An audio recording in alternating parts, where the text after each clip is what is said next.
What's up guys, I got a brand new video for you today, and today I'm gonna run through my red Komodo setup and talk about why I chose the parts that I chose and why I rigged it out the way that I did and what I found to be the best setup to go from handheld to shooting on a gimbal, because I do a lot of gimbal work and I need to make sure that I have the quickest setup, the fastest way to switch between this setup and then on the gimbal. So this video is gonna cover the true cost of the red Komodo after all the accessories, the power and media. I'll timestamp this video so that, you know, there's a lot of parts to this video and there's a lot of parts to the setup, and I want to spend some time on this monitor as well because Portkeys just sent me over the BM5 3, and this has recently been updated to actually wirelessly control the Komodo from the touchscreen, and that's pretty exciting right now because there's only a few monitors that can do that, and they're from Small HD and they're kind of expensive and it requires a separate cable, so having the ability to control this wirelessly from this monitor gives you more freedom. All right, so let's go back 4 months. So I ordered this in January and I just got this a couple weeks ago, and I've only had it out shooting a little bit. I went out last week and shot some stuff with my buddy Patrick Tomaso, and we shot some stuff for a friend of ours named Canupsi, who's also a YouTuber, and I'm loving how the footage looks off this camera. I haven't shot any music videos with it yet, but I have 2 lined up in June, so I'm pretty stoked to shoot some stuff with this, some legit stuff rigged up with a crew. And I'm not sure if this is a replacement to my Canon C200 or just another camera that I'm going to be using for high-end production jobs, but I definitely need a camera that shoots RAW, and this camera is relatively cheap when you compare it to other cameras, and it has the red color science and the awesome red workflow with R3D files. And I don't really need to justify to you why I bought this, but it'll pay itself off in less than a year. And you know, I just like the thought of having a red camera that can shoot 6K that's also super light on a gimbal. And like I said, I do a lot of gimbal work, and this was a big factor into getting this camera because it only weighs 2 pounds. The body only weighs 2 pounds. And so speaking of weight, I chose the small rig cage because it's one of the lightest cages that you can get for the red Komodo, and it's relatively cheap. That said, I actually really love all the accessories that Tilta is coming out with for the Komodo, but when it came to cages, I wanted the lightest cage that I could get. And you know, knowing that it's gonna spend a lot of its life on my gimbal, I wanted a light cage. And this cage is also great because it has NATO rails all over it, and NATO rails are the quickest way to attach handles and other accessories without directly having to screw them into 1/4-20 mounts. Like I said, I wanted to be able to go from handheld to quickly getting onto the gimbal, and NATO rails are definitely the fastest way to do that. Now I also decided to get an extra NATO rail for the top of the camera because I found that the knob that I'm using the side handle with was actually really close to hitting the screen. So I chose to add the NATO rail to lift it up a bit. I also chose the small rig side handle because I like this side handle, and this side handle also has a NATO rail built into it so that I could put a NATO top handle on top of that. And this way I can break it all down and build it up super quickly, and that's what matters most to me. So I love this top handle. It has a grip built into it. It's also from Small Rig. It's really small, which is what I like. It fits this camera perfectly, and it has an area lock pin style mount on the front, which I was able to put a monitor mount on, and this monitor mount can tilt and swivel and all the things like that.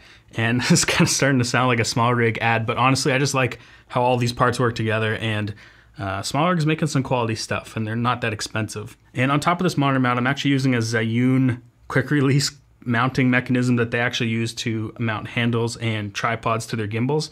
But I found that it works really well for monitors and things like that because I can quickly just snap it off the camera, and I put another one on the gimbal side and I can just click it into the magic arm on there and quickly pop the monitor on and off that way. So speaking of monitors, there are tons of choices out there, but they have to have SDI inputs on them because the Komodo only has one SDI output on it. And currently I've been using the Atomos Shinobi SDI with my C200. It's been great. I've used it with the Komodo, but Portkeys reached out to me and they were like, hey, we updated our BM5 Mark III. It's 2200 nits and it can wirelessly control the Komodo. And you know, so I thought, you know, let's run through a setup with this because this monitor is actually really nice, and it might be one of the best options for the Komodo or even Blackmagic cameras because it can also wirelessly control the Blackmagic cameras as well. From the first time I took the monitor out of the case, I was really impressed with the build quality. The entire monitor is made out of aluminum, and there's 4 customizable function buttons on the top, and if you go around to the left side, you're going to see a power switch as well as a headphone jack and HDMI in. On the back, there's a 4-pin LiMo power connector as well as SDI in and out, and the monitor can be ran off of Sony NP style batteries. On the bottom, there's a camera control port as well as a 1/4-20 mount and USB for loading LUTs and firmware. So this monitor has the ability to control lots of different cameras when connected with a cable, but it can wirelessly control the Komodo and Blackmagic cameras. So to connect the Komodo, you're gonna have to select Wi-Fi, turn it on, and then click on Add New Device. At first I wasn't sure why the Komodo didn't show up until I read the booklet that says you need to name the SSID to Komodo. By default, it's actually named something else. So you need to go in and make sure that the Komodo is also set to 2.4 gigahertz or the monitor won't see it. From there, it should show up on the monitor and you just need to type in the password and then it'll connect.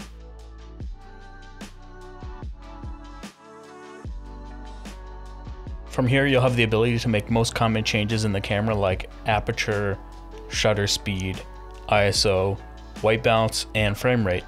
You also have the ability to start and stop record as well.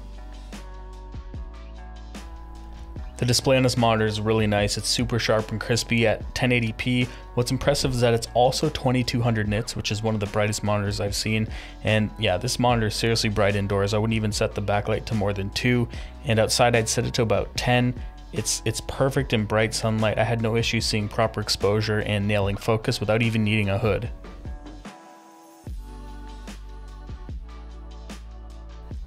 So the monitor also has tons of filmmaking tools, and that's common across all monitors.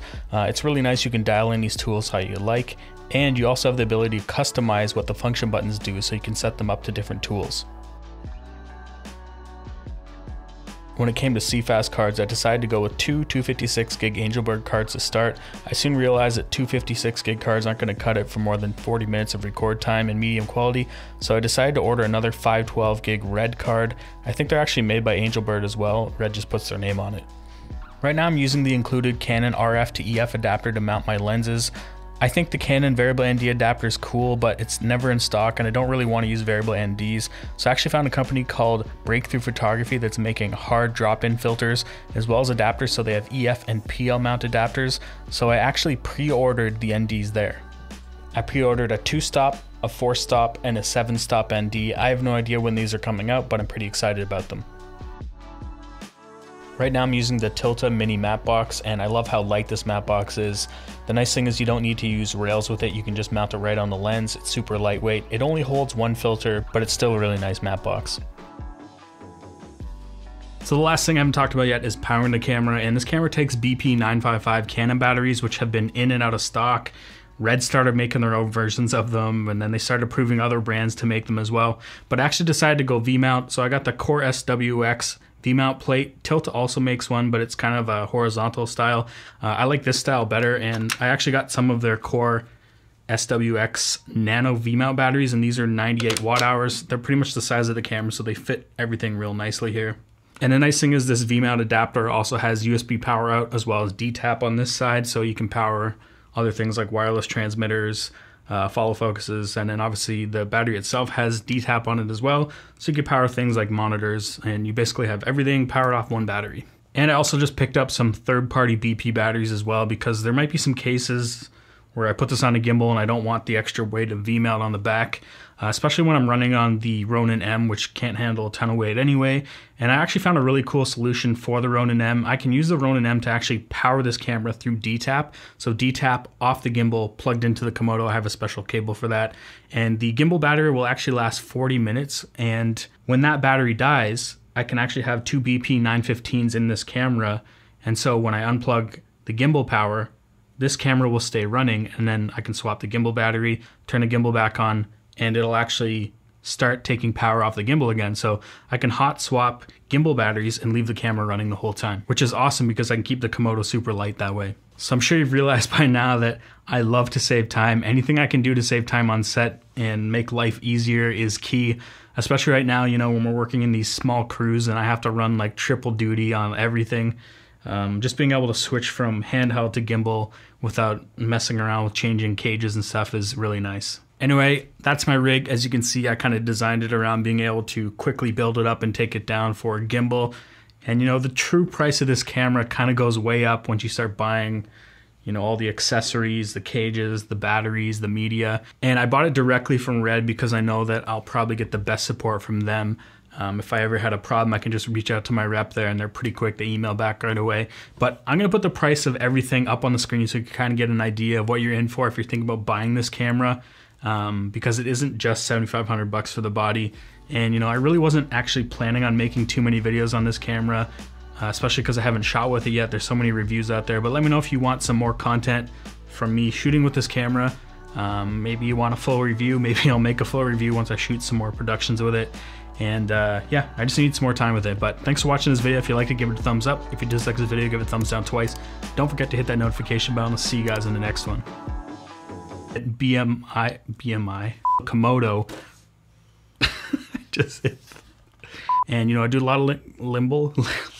They don't add a ton of weight, and they're also 9,800 watt, 9,800 V-mount. I'm gonna get through this, I swear. Blah blah blah. Really want to get some couple.